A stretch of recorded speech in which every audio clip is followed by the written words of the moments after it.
has now become the mainstream thought of the world being seeded by extraterrestrial forces. And the reasoning behind this is because they know that the science of evolution, the theory of evolution, does not compute with the world in which we live in.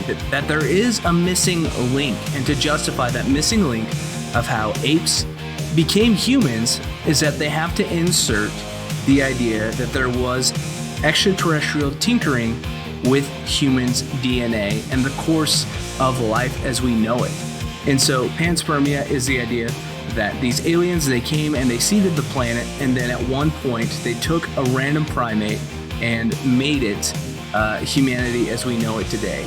That is now being proposed and accepted by the mainstream scientists, because there is no denying that there was intelligent design, but instead of pointing it towards the one true God, they're pointing it towards aliens.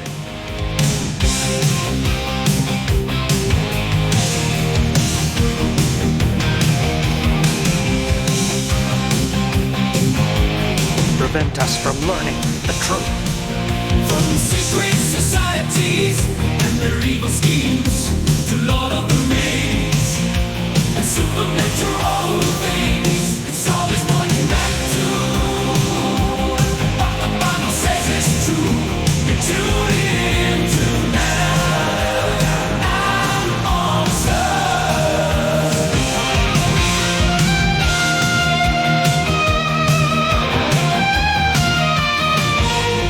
Well, that is right. Welcome back to Manna and Monsters. Thank you so much for tuning in this installment of the Manna and Monsters podcast. My name is Elyot, and it's always a fun time to just get on a microphone, just be able to talk about the supernatural things and that sort of thing, and of course the Bible. And this really is a privilege. To be able to record just me talking and for it to be listened to by people and for it to be accessible on different platforms, I really, really am thankful for that. And as much as technology will probably be the downfall of mankind, it is nice to be able to talk about things like this, and for people to be able to listen to it that for the most part I wouldn't have these conversations with face to face. So it is very cool, the age in which we live in. But I want to go ahead and start off this episode by saying that the opinions that are expressed in here are that of my own.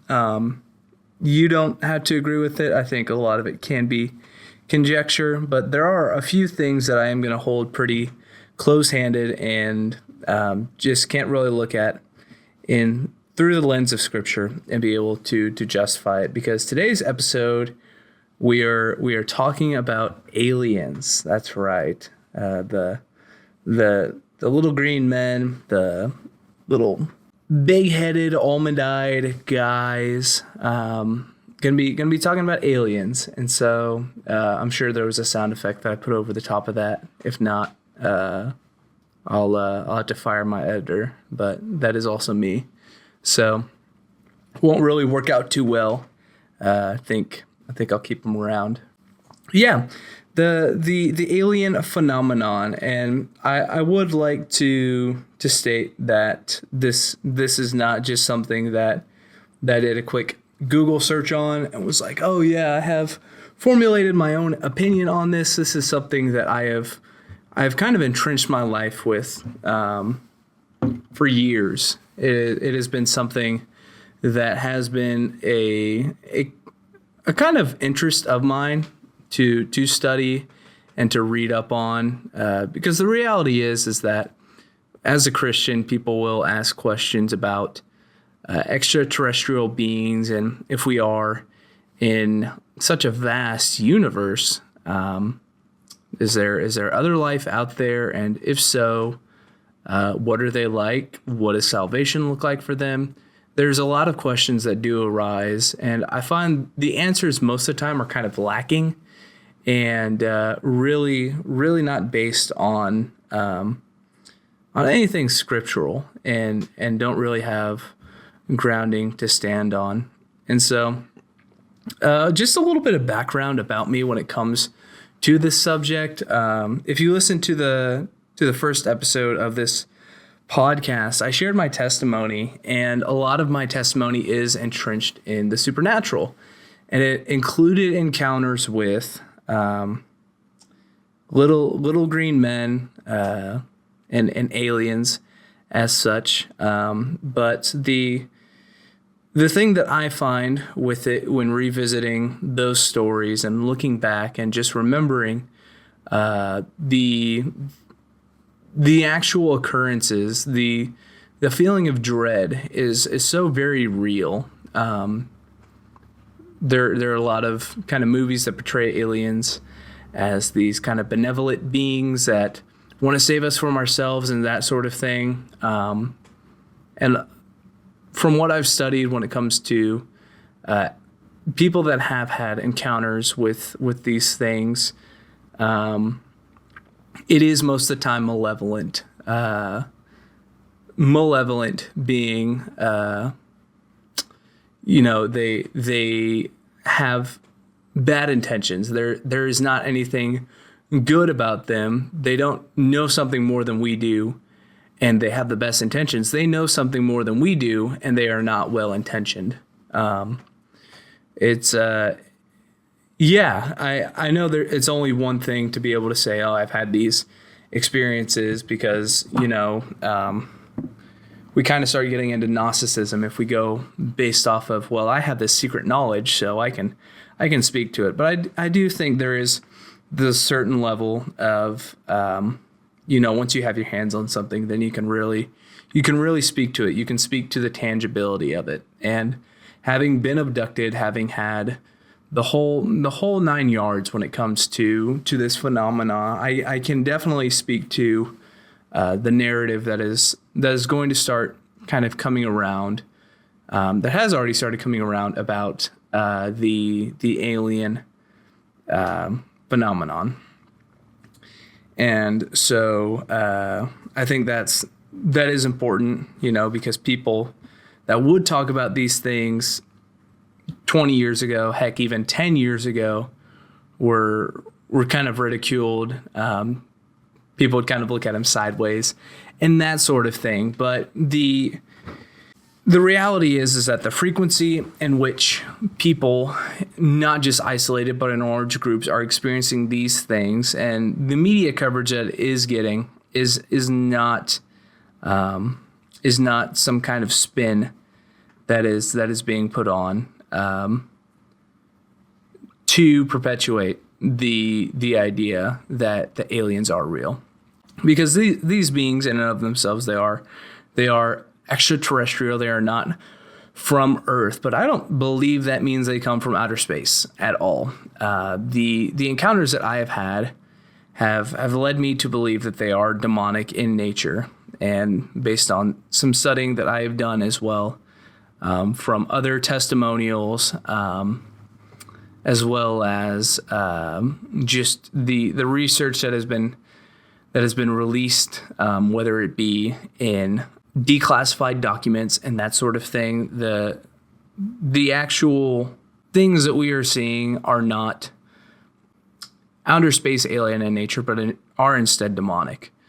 And I know this because myself and many other people have gone on the record to MUFON, the mass UFO organization that is designed to just collect all of the information that there is on this phenomenon. And it's not a Christian-based organization at all. But the founders of MUFON and the directors of it have said beyond a shadow of a doubt that the name of Jesus does cause these beings to disappear, to no longer interact with those people that are going through an abduction experience or that sort of thing. The interesting thing about these encounters is that a lot of the time there are these beings, and they will say, hey, Jesus was one of us. Jesus was an alien with us. And there's never any mention of the name Buddha or Krishna or Muhammad, which I think is very interesting. It's always a slant towards Jesus and towards his deification as well, which to deny Jesus Christ as Lord, as the Son of God, is very much Antichrist in nature. That is what Antichrist means, is to sit in the place of power, in a place of power, and deny that Jesus Christ is Lord. And I think we're seeing a lot of that in the world. I mean, there's no doubt always been people that have denied Jesus Christ deity, and so that is nothing new. But I think it is interesting to have people like the Pope going out of their way, as well as the Vatican Church, to say, hey, if aliens came and wanted to be baptized, who says we have to baptize them? If they want to be baptized, they can, but who's to say that they need to be?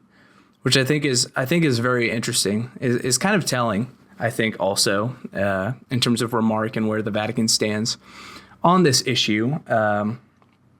The demons in nature that we do kind of see, I think, take on multiple different forms, whether it be the form of dead relatives, the form of little wisps, little clouds of fog, and even to the point of possession as well. I think these are all very much the same being, and I think them being older than we are and more intelligent than we are, there is a certain level of knowledge that they have, and ways that they know how to operate to sound pleasing to people that are not washed clean with the blood and made new in Christ. So what has me on this tangent of aliens being demons? Well, I've experienced in my own life having encounters with these beings and calling on the name of Jesus, of me being in a frozen state and then feeling the word coming out of my mouth and just getting out the beginning of the word and then the full name. And as soon as the full name was able to come out, the encounters would stop. And I'm not the only one that has had this experience. There have been others that have had this experience as well. In fact, there's a story going around, and I cannot cite the source because I've seen it so many times, and every time I do, I forget to save it and write down the actual source. But there was an individual that went into a dumb installation, a deep underground military base installation. And it was him and another person. And as they were getting screened to go in, they were checked to see if they had tattoos of any religious significance. They were checking if they had crosses. And as they're about to go into this room, him and this other individual, they're being screened, and they are told, hey, like, no matter what you see, no matter what happens, if you hit your toe, do not, you can swear, you can do whatever you want, but do not say Jesus or God. And when they walk into this room, they see a gray alien, and this gray alien is going around and interacting with them and putting all of these thoughts into their heads. There is no verbal communication that is happening, but it's instead a demonic influence that is putting thoughts into their head, bringing to remembrance sins that they have done, making them really question who they are. And they're putting out all their dirty laundry and just in their minds having these conversations with them, and thoughts that there was no way that this being would know unless it was spiritual in nature and demonic in nature and had that influence over them. Yeah, I think it's really, really interesting to look at demonic appearances in the Bible, appearances of demons, and I think a lot of the times when we see demonic appearances, they are kind of writhing around. They're hurting themselves. They're doing these things to themselves that cause harm to their physical sense or to others. But there are other demons as well that are more intelligent and have the ability to conduct normal conversations and then are cast out of people. The story of Bar Jesus in the book of Acts is a great example of this. And the Oracle of Delphi is another one as well, to where these people were demonically possessed, but were intelligent enough, were cunning enough to not try and to blow their cover. And so there's an argument by Tim Alberino that aliens are not demonic in nature, because whenever we see demons in the Bible, whenever we see demonic possession, that people are always having these adverse gut reactions. But I do not think that is the case. There are cases, there are circumstances in which these beings, being more intelligent than we are, thousands of years older than we are operating in a way where they can go underneath the radar. And I think that is all we are seeing now, is just with a new coat of paint with the extraterrestrial phenomenon. As I was just reading a book, I just got through reading a book by L.A. Marzulli called On the Trail of the Nephilim.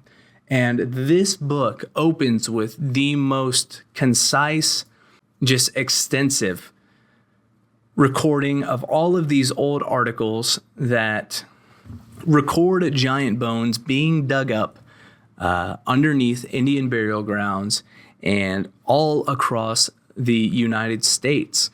And as we've talked about in previous episodes, when it comes to First Enoch does refer to where we get the demonic appearances from today, and even back in biblical times, as well as the alien ghost phenomenon that we are seeing, is that they are from the wandering souls of the Nephilim, Genesis 6 Nephilim.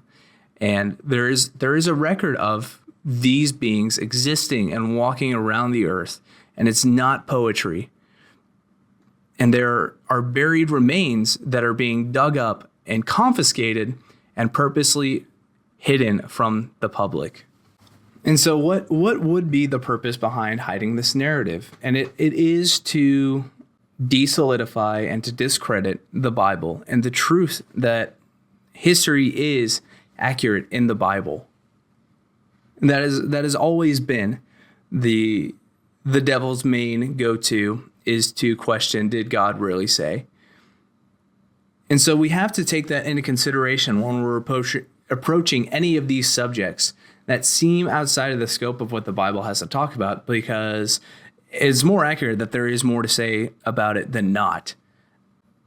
It's just extracting those principles and applying the worldview that they had then and applying it today. Are there different technological differences? Sure, absolutely. Are there different language differences? Yes, there are always going to be those. But the culture in which they lived was very much real, and they had an understanding of the world around them. Where science, mainstream science, had rejected the idea of extraterrestrials, just alien beings altogether, what is happening now in society is that so many people are seeing these occurrences, and the truth is just becoming more apparent that the narrative is now having to adjust toward it. And we see this with the idea of panspermia. And if you haven't heard of this theory before, it was originally proposed by the Ancient Aliens guys, but has now become just the mainstream science thought. Carl Sagan, Zachariah Stitchin as well, but has now become the mainstream thought of the world being seeded by extraterrestrial forces. And the reasoning behind this is because they know that the science of evolution, the theory of evolution, does not compute with the world in which we live in, but that there is a missing link. And to justify that missing link of how apes became humans is that they have to insert the idea that there was extraterrestrial tinkering with humans' DNA and the course of life as we know it. And so panspermia is the idea that these aliens, they came and they seeded the planet, and then at one point they took a random primate and made it humanity as we know it today.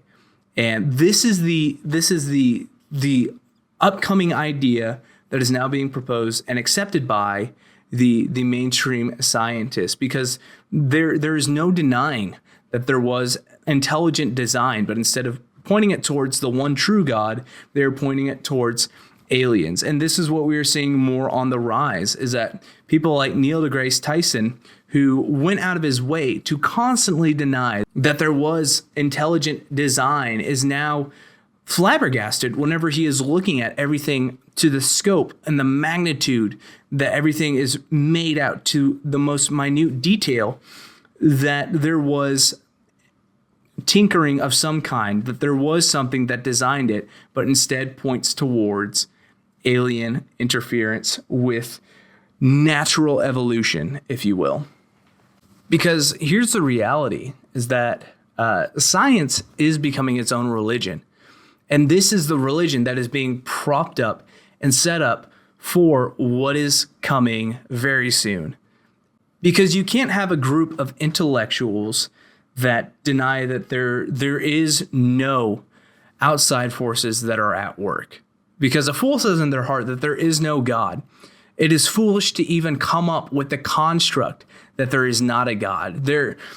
Ancient cultures all knew. The world as a whole knew that there were other beings that were at work, to the point where Hinduism, Buddhism, the Quran all give some credit to Jesus, but only Jesus says that I am the way, the truth, and the life. No one comes to the Father except through me. They all say that Jesus is a way. Jesus is the only one that says I am the way, because they can't deny who Jesus is. And that is what we are starting to see even now in modern day, is that as this disclosure of aliens becomes more prevalent, with people like David Koresh coming on the record before Congress and saying that aliens have been contacted, that biological organics have been collected, and that their technology is now in our hands. The reality is that there is now a narrative that is being written, and you're going to have to be as wise as serpents and as gentle as doves to be able to not fall for it. Because it's of my belief that the Antichrist is actually going to be of alien origin.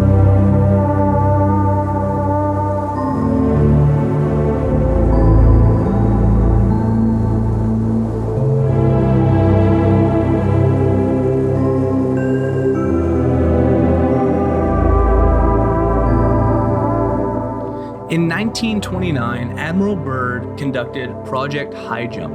Then in 1957, he would go on the record for an interview shortly before his death to actually go ahead and talk about what he had experienced during Project High Jump, at least just a little bit of it. Project High Jump was designed to explore the South Pole, Antarctica, and to see what was kind of going on down there.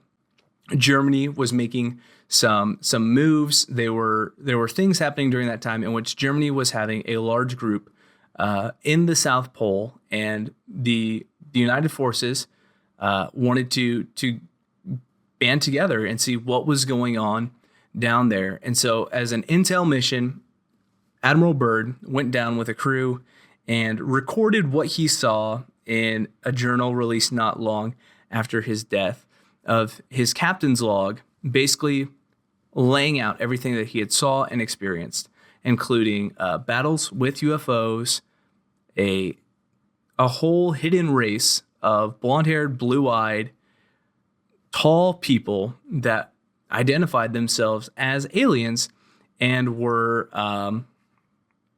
operating as this kind of secret elite that Germany was in conjunction with. And Germany, if you've done just a quick study of history, you'll know that Germany was obsessed with the occult, with ancient rituals, and all of these sorts of things. And so there's no wonder why Adolf Hitler had such a fascination towards the Aryan race as a whole. It's because of these beings that he had encountered. But Admiral Byrd, after he comes back, when he has his interview in 1957, he says that what is in Antarctica will change the world.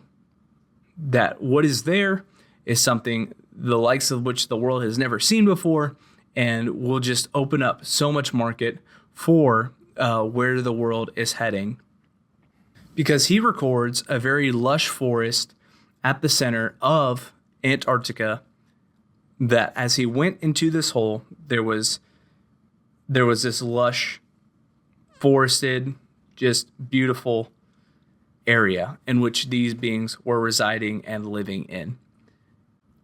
That leads me to Revelation 11:7, as well as Revelation 17:18, where the beast will come out of the bottomless pit. And so if we're looking at the character of the Antichrist, what really interests me and what really brings my attention to it and really kind of makes me think that the Antichrist will be alien in nature is that it says that the power of the Antichrist will be able to do signs and wonders, will be able to have all of these miracles, but will be so likable and so outside of the scope of our politics and our understanding that all of the nations of the world will bow down and worship him. And I don't know about you, but I can't think of a U.S. president that has pleased everyone in the world. I can't think of a pope that has pleased everyone in the world. I can't think of a United Nations leader that has pleased every nation in the world, because there are always differences. But if you have somebody that is from extraterrestrial origins outside of our common conflicts, that will be able to put a peace, will be able to resolve war, especially after a great war, he comes and makes peace throughout the world. Hello.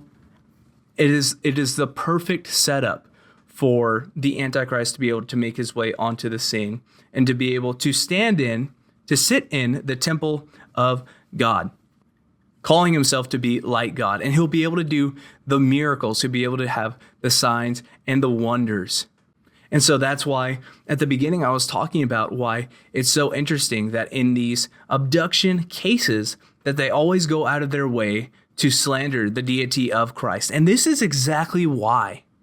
Because they're going to have this character, this figure come in, be completely antithetical to who Jesus Christ is.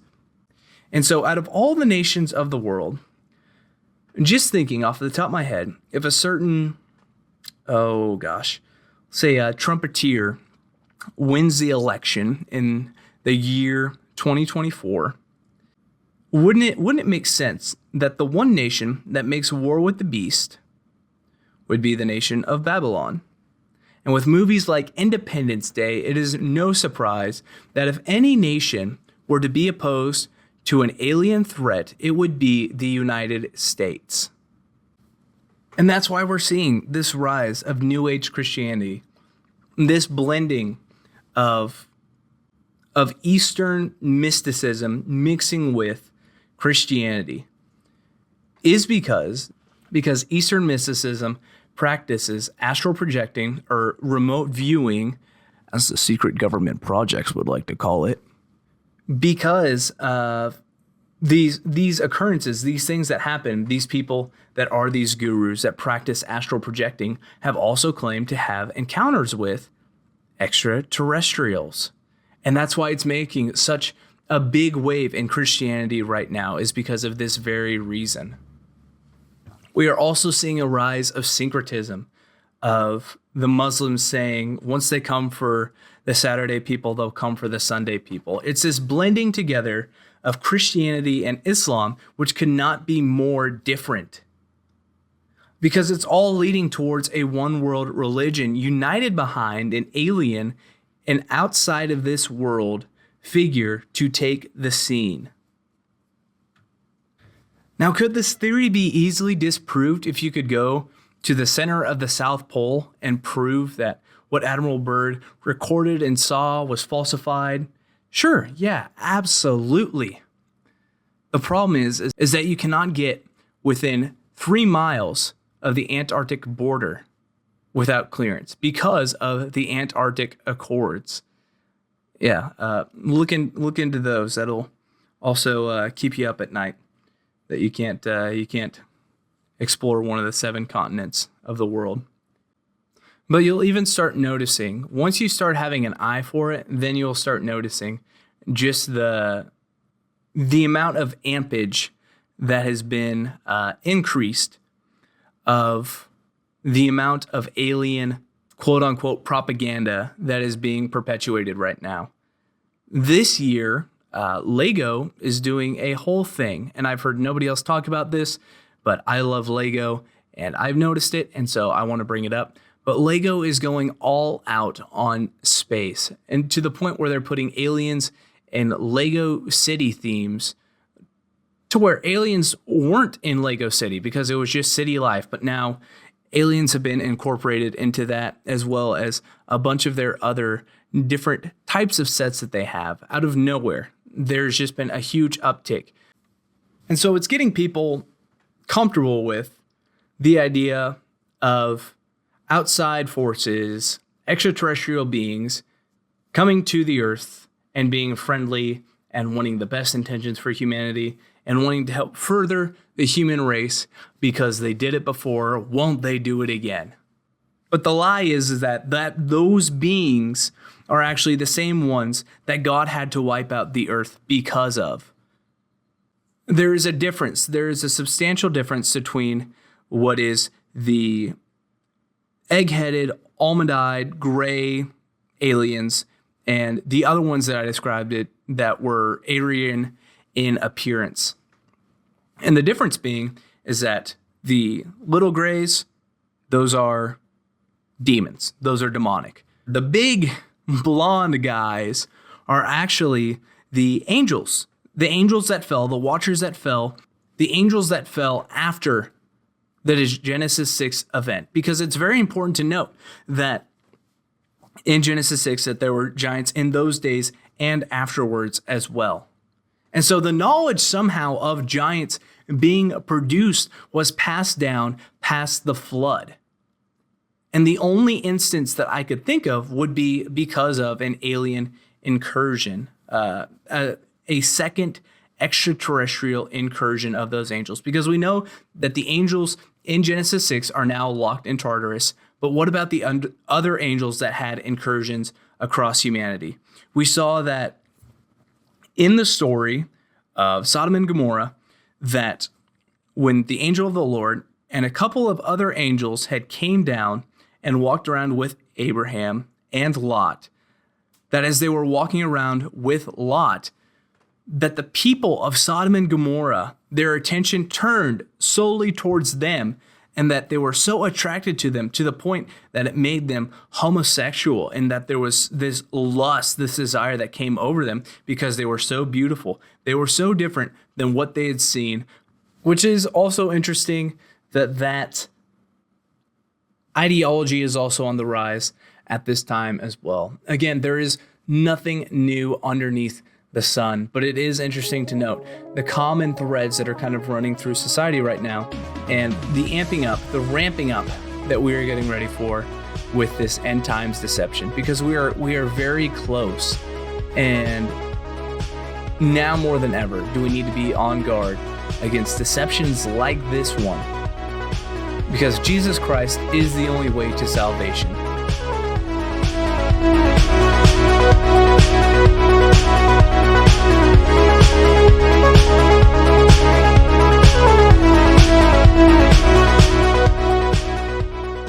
Thank you so much for listening to this episode of Manna and Monsters.